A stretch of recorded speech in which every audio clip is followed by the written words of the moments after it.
राणा सांगा के मुद्दे पर बैकफुट पर आई अखिलेश यादव, करनी सेना, क्षत्रिय समाज का विरोध या कोई दूसरी वजह जाने।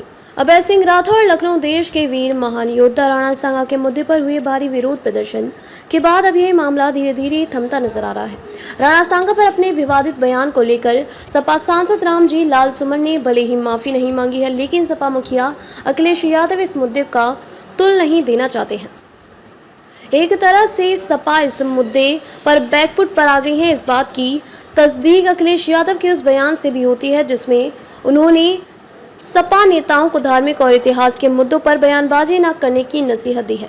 अखिलेश की इस नसीहत के पीछे आगामी विधानसभा चुनाव के साथ ही उनकी भविष्य की राजनीति में क्षत्रिय समाज और राणा सांगा को मानने वाले लोगों का विरोध माना जा रहा है। उधर राजनीतिक विश्लेषकों का कहना है कि राणा सांगा के मुद्दा कभी भी पॉलिटिकल नहीं हो सकता है, ना ही उन्हें सिर्फ एक कास्ट के जरिए देखा जा सकता है। वो देश के एक महान योद्धा रहे हैं, इस नाते उन्हें हर धर्म के लोग मानते हैं।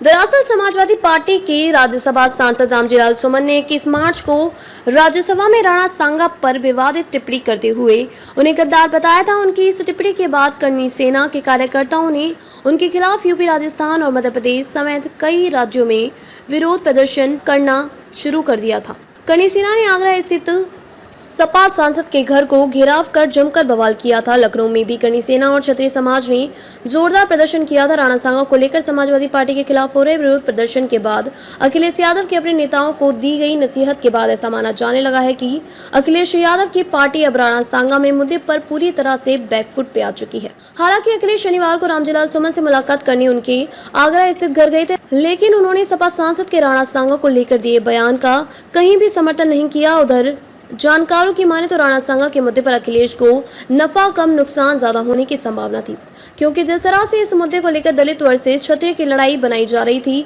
वह मुद्दा कहीं भी टिकने वाला नहीं था। राणा सांगा एक वीर महान योद्धा थे, वो देश का गौरव है, उनको मानने वाले संख्या हैं और हर वर्ग से हैं। इसलिए यह कह देना कि रामजी लाल सुमन के घेराव और उनके खिलाफ हो रहे प्रदर्शन से सारा दलित समाज उनके साथ आ जाएगा, ये सरासर गलत है।